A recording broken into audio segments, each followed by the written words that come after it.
আসসালামু আলাইকুম এভরিওয়ান। এর চাইতে মজাদার মোমোর রেসিপি ইন্টারনেটে আপনারা আর কোথাও পাবেন না। আজকে আমি আপনাদেরকে চিকেন মোমোর A to Z recipe share করব। তার সাথে আজকের মোমোটা কিন্তু একটু স্পেশাল, আশা করছি আপনাদের সবার খুব ভালো লাগবে। আমার এই মোমোটা কিন্তু ভীষণ সফট হয় এবং ভেতরটাও খুব জুসি থাকে, যার জন্য এই মোমোটা খেতে সবাই এত বেশি পছন্দ। প্রথমে মোমোর পুরটা তৈরি করে নেব। এই জন্য ব্লেন্ডারের জারে আমি 4 টুকরো রসুন কুচি করে নিয়েছি, তার সাথে অল্প কিছু আদাও কুচি করে নিয়েছি। এখন আদা রসুনটাকে আমি হালকা একটু ব্লেন্ড করে নেব। তারপর আমি এখানে অ্যাড করছি 250 গ্রাম পরিমাণ মুরগির বুকের মাংস। আদা রসুন বাটাটা এইভাবে তাজা তাজা ব্যবহার করলে এটার টেস্ট কিন্তু খুব ভালো আসে। মাংসটাকে খুব ভালোভাবে ব্লেন্ড করে নিয়েছি। এখন আমি এখানে অ্যাড করব চিংড়ি মাছ। চিংড়ি মাছের খোসাটাকে আমি সম্পূর্ণ ছাড়িয়ে নিয়েছি। এইভাবে চিকেনের সাথে চিংড়ি মাছটা ব্যবহার করে পুরটা তৈরি করলে সেই মোমোটা খেতে যে কি মজা লাগে, আসলে আপনারা বাসায় একবার তৈরি করে না খেলে বুঝবেন না। প্রথমে মুরগির মাংসটাকে খুব ভালোভাবে ব্লেন্ড করে তারপর চিংড়ি মাছটা ব্লেন্ড করে নেব। চিংড়ি মাছটা হালকা একটু আস্ত থাকবে, এরকম করে ব্লেন্ড করতে হবে। এতে করে যখন এটা মুখে পড়বে তখন এটা খেতে খুবই মজা লাগে। সচরাচর আমি শুধু চিকেন দিয়েই কিন্তু এই চিকেন মোমোটা বানাই, তবে যখন আমার বাসায় চিংড়ি মাছ থাকে আমি চিকেনের মধ্যে একটু চিংড়ি মাছটাও দিই। আপনারা এই চিংড়ি মাছটাকে কিন্তু ছোট ছোট করে কেটেও এখানে ব্যবহার করতে পারেন, সেটাও কিন্তু খেতে ভালো লাগবে। মাংসের এই মিশ্রণের মধ্যে 1/2 চা চামচ পরিমাণ সাদা কালো গোলমরিচ গুঁড়ো, 1/2 চা চামচ পরিমাণ সয়া সস, পরিমাণ মতো ধনিয়া পাতা কুচি, তার সাথে অ্যাড করেছি চপ করে রাখা পেঁয়াজ। আমি এখানে একটা বড় সাইজের পেঁয়াজ নিয়েছি, তার সাথে পরিমাণ মতো মরিচ কুচি এবং দিয়ে দিচ্ছি গ্রেট করে রাখা গাজর। পরিমাণ মতো লবণ দিয়ে সব কিছুকে হাত দিয়ে খুব ভালোভাবে একটু মিশিয়ে নেব।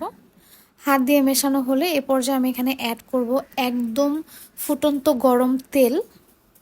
আপনারা চাইলে এখানে বাটারটাও ব্যবহার করতে পারেন, তবে আমি দেখেছি বাটারের চাইতে ফুটন্ত গরম তেলটা ব্যবহার করলেই এটা খেতে কিন্তু বেশি মজা হয়। তেলটা যেহেতু গরম তাই চামচ দিয়ে আমি একটু মিশিয়ে নিয়েছি।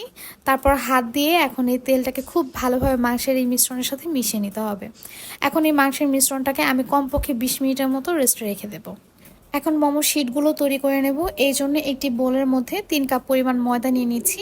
তার সাথে আমি অ্যাড করব 1 কাপের একটু কম, পৌনে 1 কাপ পরিমাণ কর্নফ্লাওয়ার। পরিমাণ মতো লবণ দিয়ে প্রথমে শুকনো উপকরণগুলোকে হাত দিয়ে খুব ভালোভাবে মিশিয়ে নেব।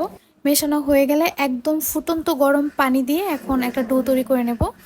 অল্প অল্প করে পানি দিয়ে এই ডোটা তৈরি করতে হবে, যেহেতু গরম পানি নিয়েছি হাত দিয়ে এটা ধরতে গেলে হাত পুড়ে যাওয়ার সম্ভাবনা থাকবে, তাই চামচের সাহায্যে প্রথমে পানিটাকে এই ময়দার সাথে খুব ভালোভাবে মিশিয়ে নিচ্ছি। গরম থাকা অবস্থায় এটাকে খুব ভালোভাবে মুথে মুথে এই ডোটা তৈরি করে নিতে হবে। এই ডোটা একটু সফট হবে, তবে আঠালো হবে না। এইভাবে একটা সফট ডো তৈরি করে এটাকে কমপক্ষে 20 মিনিটের জন্য রেস্টে রেখে দেব। 20 মিনিট পর এই ডোটা দিয়ে আমি ছোট ছোট করে এভাবে লেচি কেটে নেব। আপনারা চাইলে বড় একটা রুটি বেলেও কিন্তু এই শিটগুলো তৈরি করতে পারেন, তবে আমার ক্ষেত্রে মনে হয় এভাবে ছোট ছোট করে লেচি কেটে সেটা দিয়ে রুটি বেলে নিয়ে মোমো তৈরি করলে একটু সুবিধা বেশি হয়। তো আমি এভাবে ছোট ছোট করে লেচি কেটে সেটাকে আমি বেলে নিচ্ছি। এই শিটটা একটু পাতলা করে বেলতে হবে, তাহলে মোমোটা সফট হবে এবং খেতেও ভালো লাগবে।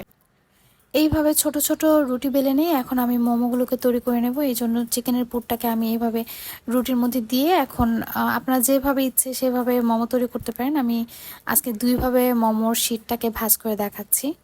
আপনারা মোমো তৈরি করে সেটাকে ফ্রোজেন কিভাবে করবেন, সংরক্ষণ কিভাবে করবেন সেটাও বলে দিচ্ছি। এভাবে মোমো তৈরি করার পর একটা প্লেটের মধ্যে তেল মেখে নেবেন, সেই প্লেটের ওপর মোমোগুলোকে রাখবেন। তারপর সেই প্লেটটা ধরে প্রথমে ডিপ ফ্রিজে রেখে দেবেন। যখন দেখবেন মোমোগুলো একদম ঠান্ডা বরফ হয়ে গিয়েছে তখন সেই মোমোগুলোকে একটা বক্সের মধ্যে রেখে এটাকে ডিপ ফ্রিজে সংরক্ষণ করতে পারবেন অনেক দিন পর্যন্ত। এইভাবে করে আমি মোমোগুলোকে তৈরি করে নিয়েছি। এখন ডিপিং সসটা তৈরি করব। এই জন্য একটা বাটিতে প্রথমে 2 চা চামচ পরিমাণ রসুন কিমা নিচ্ছি, তার সাথে 2 চা চামচ পরিমাণ চিলি ফ্লেক্স এবং 2 চা চামচ পরিমাণ সাদা তিল দিয়ে দিচ্ছি। অ্যাড করছি 1/2 চা চামচের একটু কম হবে মরিচ গুঁড়ো। কালারটা যাতে একটু সুন্দর আসে এই জন্য আমি এখানে কাশ্মীরি রেড চিলি পাউডারটা ব্যবহার করছি 1 চা চামচ পরিমাণ। সব কিছুকে চামচের সাহায্যে একটু মিশিয়ে নেব। এখন ফুটন্ত গরম তেলের মধ্যে আমি রসুন কিমা দিয়ে দিচ্ছি। এখন এই রসুনটাকে আমি একদম ব্রাউন করে ভেজে নেব। রসুনটা ব্রাউন হয়ে আসলে তেলটাকে আমি একটা ছাঁকনির সাহায্যে ছেঁকে যে মিশ্রণটা তৈরি করেছি সেটার মধ্যে ঢেলে দেব। একদম ফুটন্ত গরম তেলটাই কিন্তু এখানে ব্যবহার করতে হবে, ঠান্ডা তেল দিলে কিন্তু এই চিলি অয়েলটা হবে না।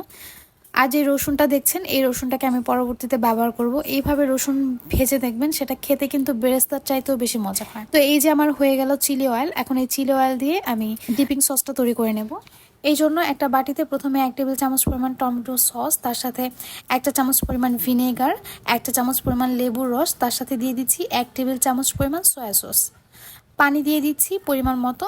এখন যে চিলি ওয়ালটা তৈরি করে রেখেছিলাম সেটা এখানে দিয়ে দিচ্ছি 2 চা চামচ পরিমাণ। আপনারা কেমন ঝাল খেতে চান সেই বুঝে চিলি ওয়ালটা এখানে ব্যবহার করবেন। সামান্য পরিমাণে চিনি দিয়ে খুব ভালোভাবে মিশিয়ে নিলেই কিন্তু আমার ডিপিং সসটা তৈরি হয়ে যাবে। আর এই সসটা কিন্তু খেতে খুবই মজা হয়। এবং এই চিলি ওয়ালটা আপনারা যে কোনো চাইনিজ ফুডে ব্যবহার করবেন, তখন দেখবেন চাইনিজ ফুডের টেস্টটাই কিন্তু একদম ডিফারেন্ট হয়ে যাবে। একটা কড়াই গরম করে সামান্য পরিমাণ তেল দিয়ে তেলটাকে খুব ভালোভাবে কড়ার চারপাশে আমি এভাবে মাখিয়ে নিয়েছি। এখন মোমোগুলো যে তৈরি করে রেখেছিলাম সেগুলো কড়ার মধ্যে দিয়ে আমি পানি দিয়ে দিচ্ছি। এখন একটা ঢাকনা দিয়ে ঢেকে এটাকে জাল করে নেব মিডিয়াম আঁচে যতক্ষণ না পর্যন্ত পানিটা শুকিয়ে আসে।